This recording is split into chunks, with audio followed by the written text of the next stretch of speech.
does Ethiopia Focus Tree have any significant diversity in its initial approach to fighting the war?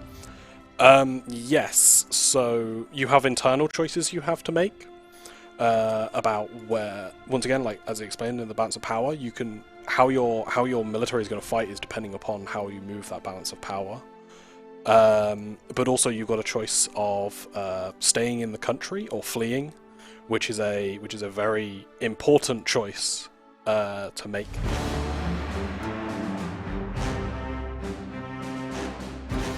Hello there, my name is Erik, also Karen on the forum, and I'm joined here by Viktor and Bradley, who are two content developers here at Paradox Interactive for HOI. And we're going to take a look today at Ethiopia and the Naval rework. So Viktor, introduce yourself a little bit. Yeah, I'm the QA lead for HOI. I go by Cranium Muppet on the forums. Might have seen me in the forums sometimes, I guess. Yeah. Great. And Bradley? Hi, I'm Bradley. I'm game designer on Hearts of Iron. You probably know me on the forums as Corax, spelled with 0. And looking forward to showing you some of the stuff we've been working on. Awesome! So, let's see here, we should be able to see Ethiopia right now on the screen, where we're going to today take a look at more of the historical path as a starter. So, let's start with the focus tree perhaps, and let's talk a little bit about what we're going to be doing at the start. First thing is, like, we have to set up our army. Pretty simple stuff.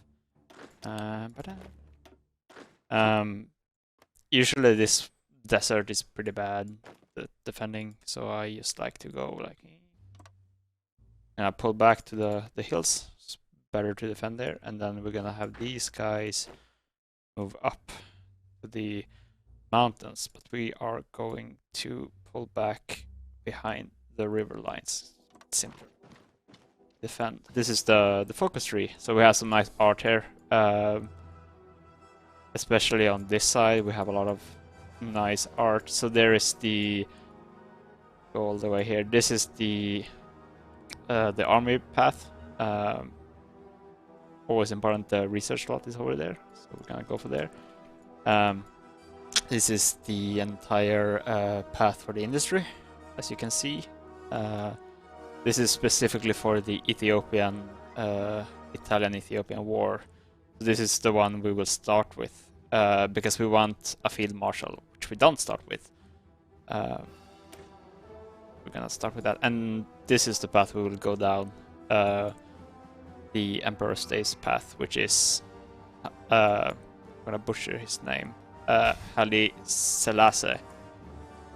Very Swedish pronunciation. Of course. And that's basically this one. He decides to stay instead of boarding the train to. I think he went to UK. Historically. Yeah, you went to the UK. But we're gonna stay today. But we want to have a field marshal to start out with.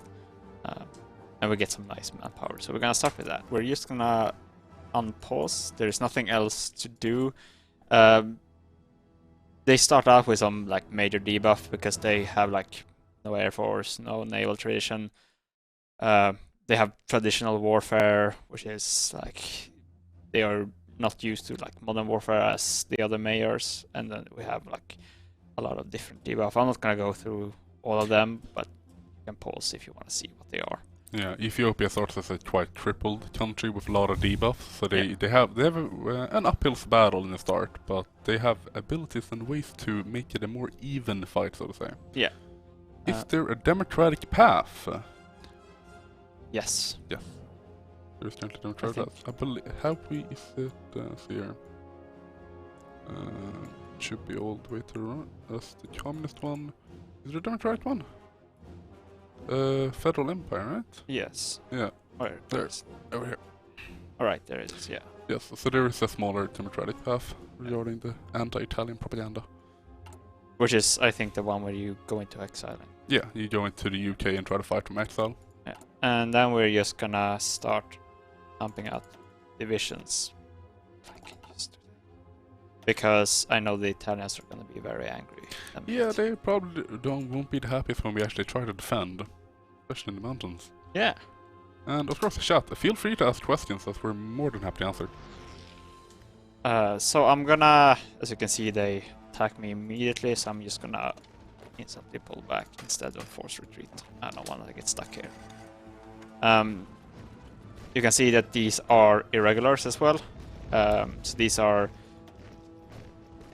special divisions. They are cheaper, but not as good to fight, kind of like levies and stuff, but not specifically levies. Will it be harder or easier to win as Ethiopian now with the DLC? That is a tricky question. What would you say, Viktor? It's probably easier. Yeah, it's probably easier, more to do with the focuses we're adding, help with manpower, war support, and also field marshals, and a few other things that we don't find in the focus tree. Yeah. Yeah, we added more tools for you to be able to fight the Italians, but it's different to how it used to be. I think is the key thing. Yeah. The way you fight the Italians now requires you to leverage a lot of the extra pieces of content that are provided with Ethiopia.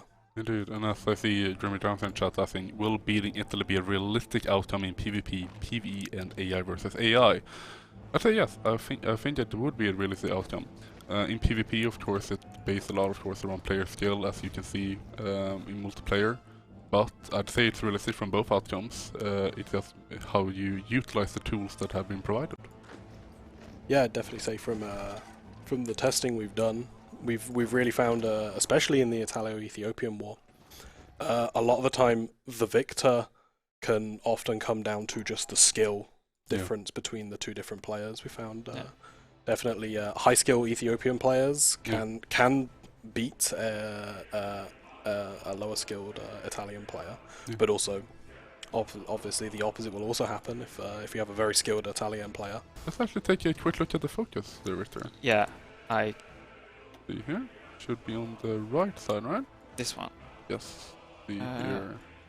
If we can quickly find it. Where is it? I believe it's a bit upwards. See here.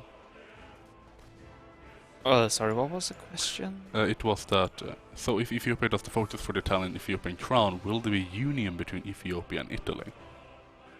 Where is the crown? I believe it's... let's just search actually top right quickly. Just search crown. Oh, that's humanitarian aid. Humanitarian aid. I don't think it's named crown. I don't think it's actually named crown. But I know Italy can gain independence if you go with Italy. This is the independence one. Yeah. So if you're talking about... it said empire.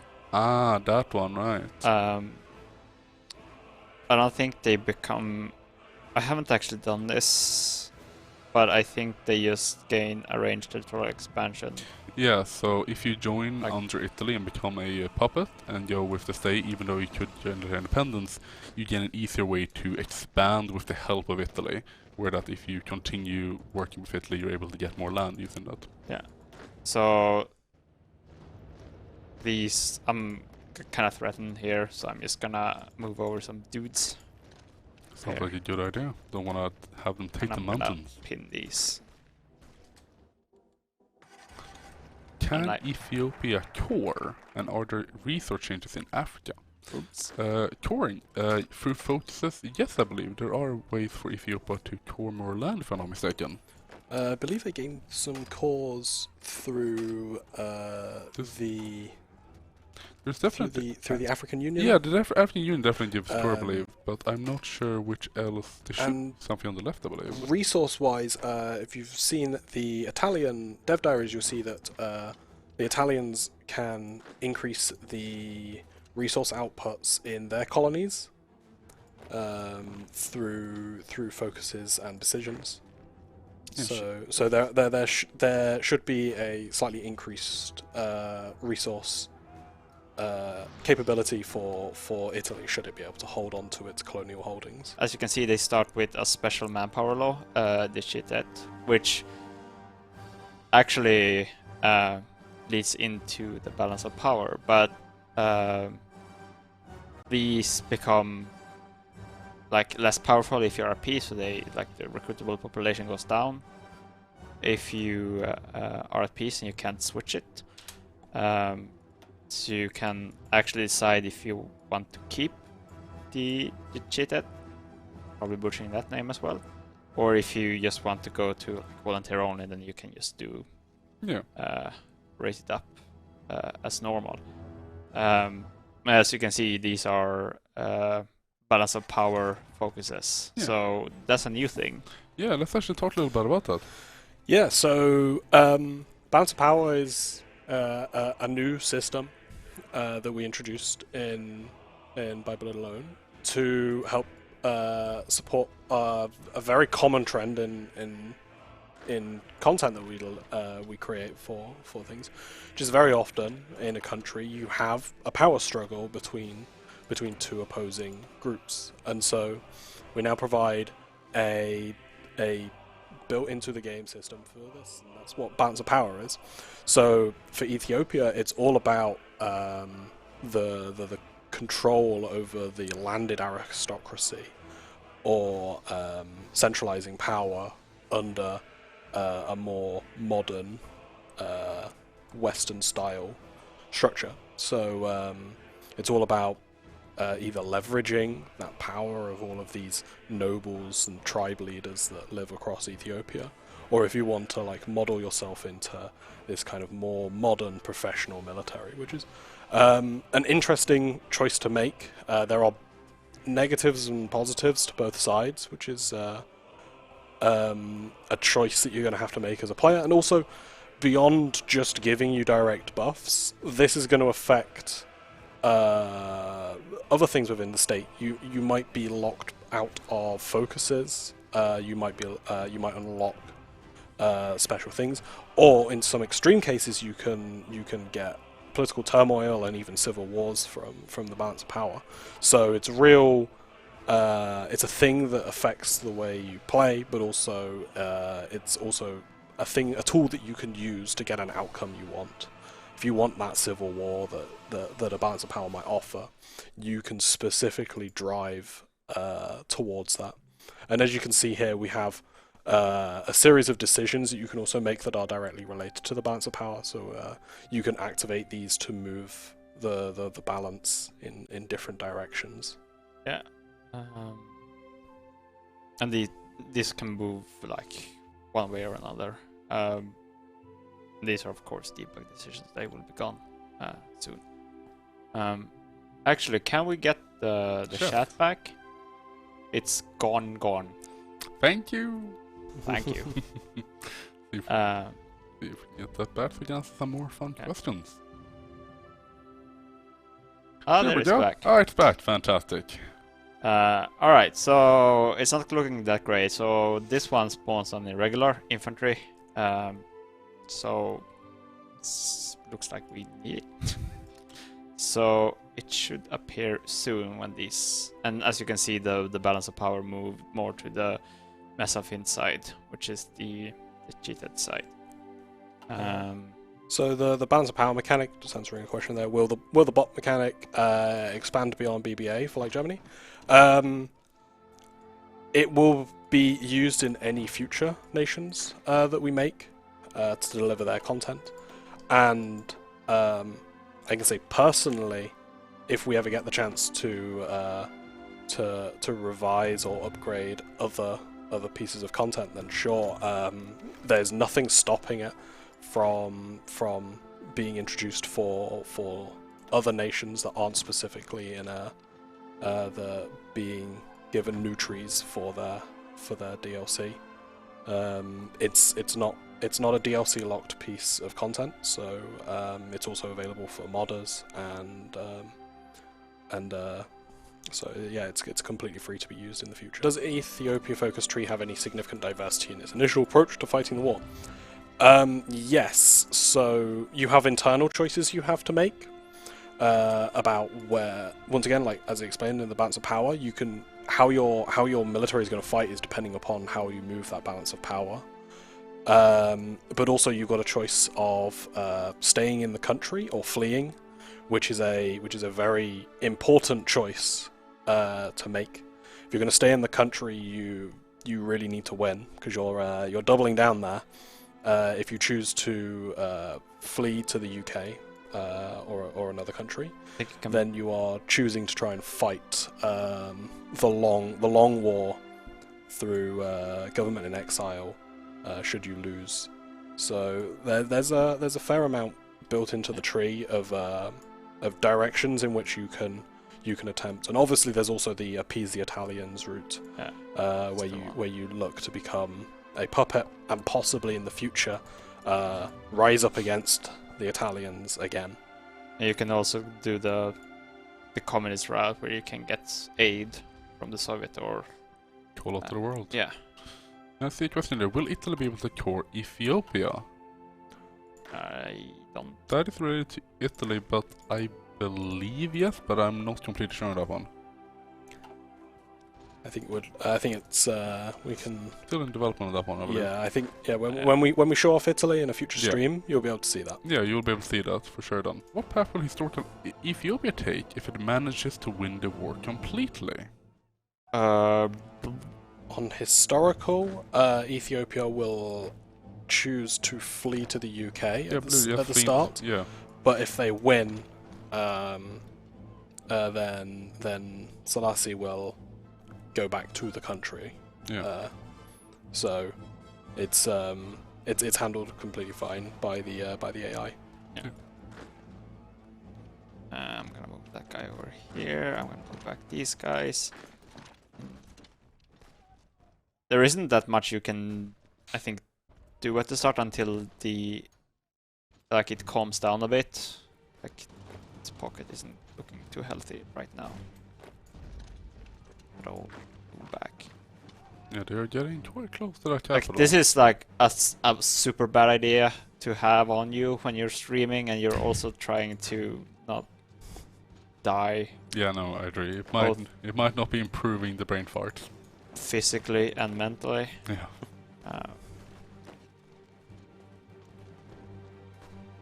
This is also like annoying when they try to counterattack something. I'll try and counterattack them.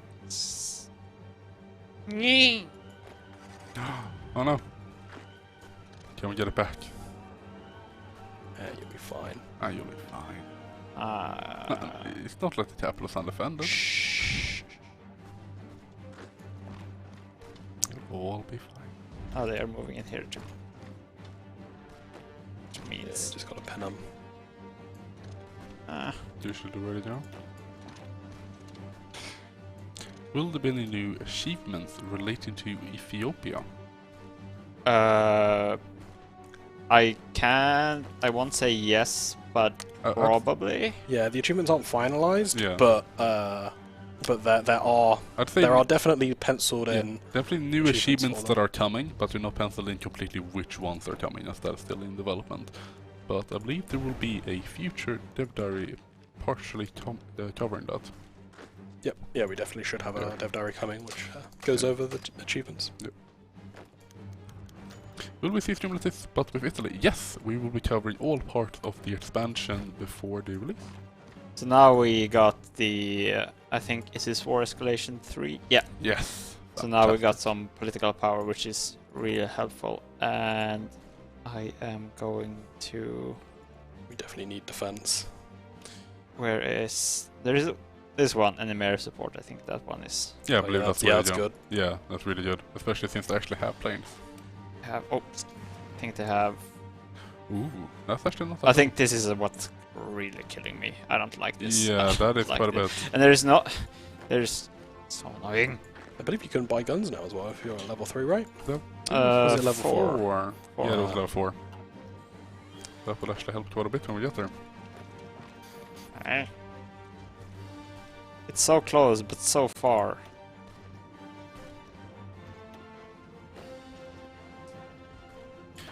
We have not yet showed plane design. They reinforced. That's me. Gone. So I'm gonna withdraw to the river line, and I'm gonna go into Addis Ababa. I think all we can say on plane design is it's coming sooner than you think. It is indeed, and I believe, as it was mentioned in the Air Rework Design Corner, it's similar, but it's not as, I know a lot of people discussed that their word that would be as large as the Naval one. it is not as large. Of course, it is a really fun designer, and I think you guys would really like it when we show it off. So we can talk about this. There have been some changes since the very early dev corner that was on the Naval rework. So I guess first of all we'll go over those. Yeah. Assuming everybody has read and understood that original dev corner. Some of the changes that have happened since then is supremacy has changed. So previously, supremacy for the Navy was calculated by taking just the manpower and the IC value of the ship, and then we'd add on a base value. This has been changed now, so that still that part of that calculation still exists. It's still based upon your manpower and the IC of the ship, but there's no base value anymore, and instead we have a ship class multiplier. So capital ships and cruisers and carriers get boosts to their supremacy, and destroyers are the middle ground, so they get a 1 times multiplier, and then submarines get a slight debuff of, I think it's 0.8. So we can show this here if we do some movements here. So if we put this unit into here, we can see that the friendly supremacy is 108. But if we take these away, and then we go and put this small group of cruisers, we're going to have to set the mission. You can see instantly we're getting quite a bit more, and then if we add in some battleships into here, we can see we get a very, very high friendly supremacy value. So this is because battleships are getting, from memory, I think it's a 2.4 times supremacy value. Cruisers are getting, I think it's 2.2. Let's say destroyers are getting 1. Submarines are getting 0.8, and carriers, I believe, also get 2.2. They're same as cruisers. So this means that now the efficiency of deploying battleships to gain supremacy and cruisers and carriers is much higher. This means it's significantly harder now to gain supremacy by just piling cheap destroyers or cheap submarines into an area.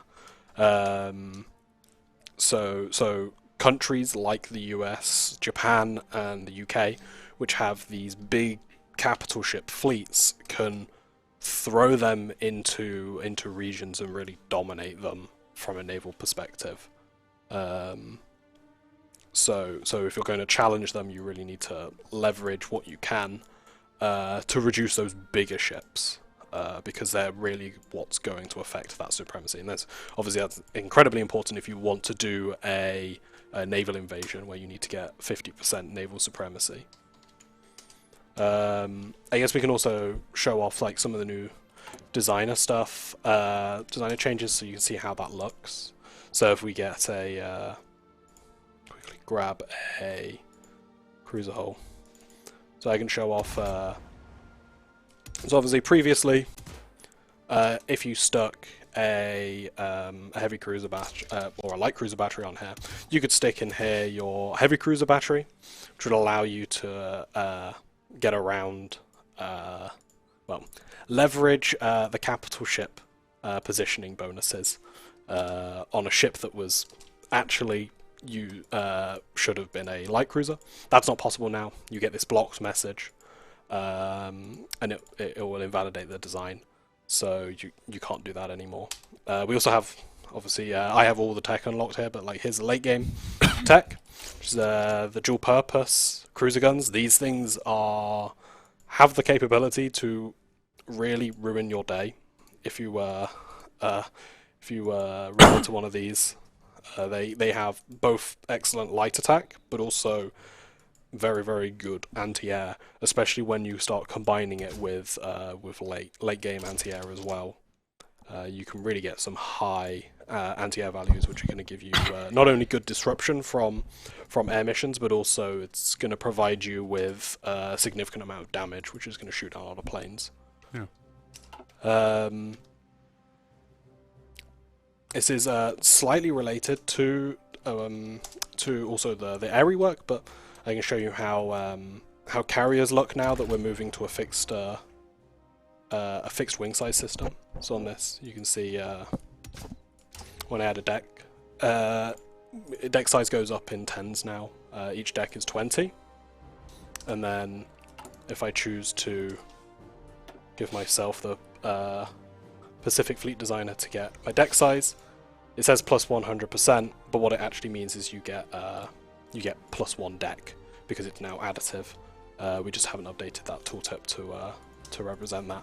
So when you're designing your carriers now, it'll all be rounded numbers.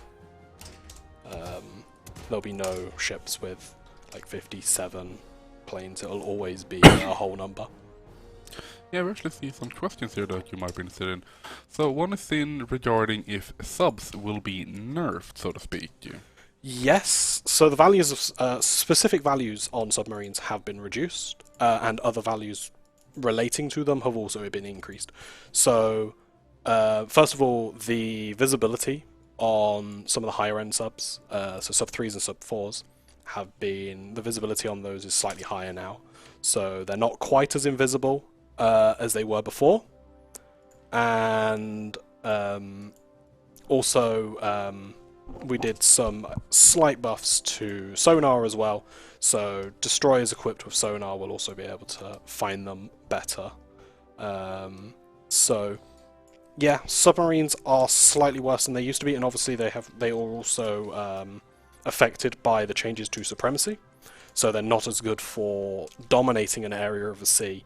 They need to be used to attack convoys, and if the enemy starts organising against you, you're going to have to do something about that, because your submarine losses will start mounting. So another question here, will the cost for battleships, carriers and heavy cruisers decrease? I don't remember if we covered any of that. So far, costs are not decreasing. Yeah. That's not to say between now and release it won't happen. This stuff is changing all the time as we do more and more testing. Yeah. But prices have stayed, the IC costs have stayed the same for now. In fact, in some cases, specific modules have been slightly increased in cost, which is specifically light cruiser guns have gone up slightly more. Yeah, that makes sense. They were quite low there for a while. Yeah, they're definitely a very efficient way of sinking destroyers. They really were. So, there's another interesting one. Does the torpedo tech now affect naval bombers? I believe we'll get into that later point. When we get to the air designer, we'll go through. I will say that we have taken the tank designer approach to tech. Yeah. So if there is a tech that is shared with an existing tech, then they are generally in the same. Be an interaction. Yeah, they'll be generally used together. Yeah. So that will be more covered when we're going to cover plane designer. Yeah. I guess I can show off some of the spotting changes as well. Sure, that would be great. That's a fairly interesting change, but we'll need to quickly do some fun. All right. So I guess the game has not been compliant, but so when you're spotting now, we have this is something that heavily affects submarines, which is we now have a minimum chance on spotting. So, but previously you could have a situation where you couldn't spot a fleet, and that fleet was also on never engage, which meant there would basically be like this ghost fleet existing, and there was nothing you could do about it. Now there's a minimum amount on it, so you'll always be able to spot that fleet eventually. You just have to wait for the number of ticks. And also when you're spotting, so say every tick you get plus 1% on the spotting, you'll also have a 1% chance at that point to instantly spot them. Yeah. So getting those high spot ticks not only get you to a guaranteed battle faster, they also mean that like if you're lucky, you'll also catch them very, very quickly. That obviously, like if you get like a 7% per tick, that starts getting into quite high chance. Yeah, that's quite high, and of course, you always the ability exists to spot them at 1% if you're really lucky. Yeah. If you're hopefully you won't get caught out by that too many times, where your fleet gets caught. But the power to 1% on the chance, yeah. But that's so spotting has changed slightly, and this means that your submarines are not impervious always. Yeah. On naval spotting, what about naval invasion and engaging them? Not quite sure. Well, probably naval spotting regarding invasions, if you engage them. So naval spotting will be engaged based upon either strike force or if you're convoy raiding. Yeah. So if that fleet is spotted when it moves, which I believe troop convoys are always spotted. Yeah. So it should move to engage them. Yeah. Always. There are further changes to spotting, but that relates to a future feature talk that we'll be talking about that interacts with this. And when you see that, you'll understand there's a whole new kind of element as well to boosting your fleet's ability to spot.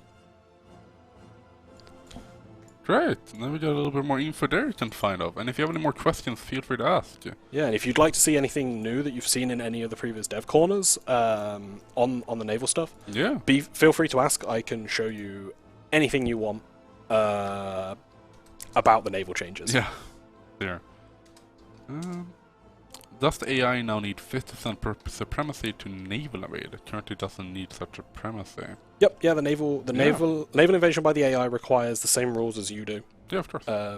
Uses exactly the same. They need the same amount. It might sometimes look like they don't because you only need that 50% for one tick. So if it happens to be one tick that you drop below that 50%, then a naval invasion can happen. Yeah. Obviously, as a player, you're not necessarily going to catch that. Yeah. Because you need to press the button. Yeah, it can happen quite fast, but of course, even if it starts launching, you can intercept it if you pull your fleet back out. And for those that don't necessarily know, base detection in a region, this is, when you start spotting, this is the lowest value it can ever be. So you don't always start at 0 spotting. In this case, in the English channel, I would always start at 16.2% spotted. Yeah. So raising these values really, really helps speed up that spotting process. Larger fleet, minus 75, because we are way oversized. Yeah. But that's we are at minus 75, but we are so much higher in our overall stats anyway that we still completely overwhelm them in firepower. Yeah, this was pretty. So once again, it's not about making it so that like a 100-size fleet is the same as a 20-size fleet. It's about reducing the returns once you go over a certain amount. Yeah. And obviously, this positioning penalty is going to cause problems because we're getting minus 40% attack, minus 40% screening, much less AA.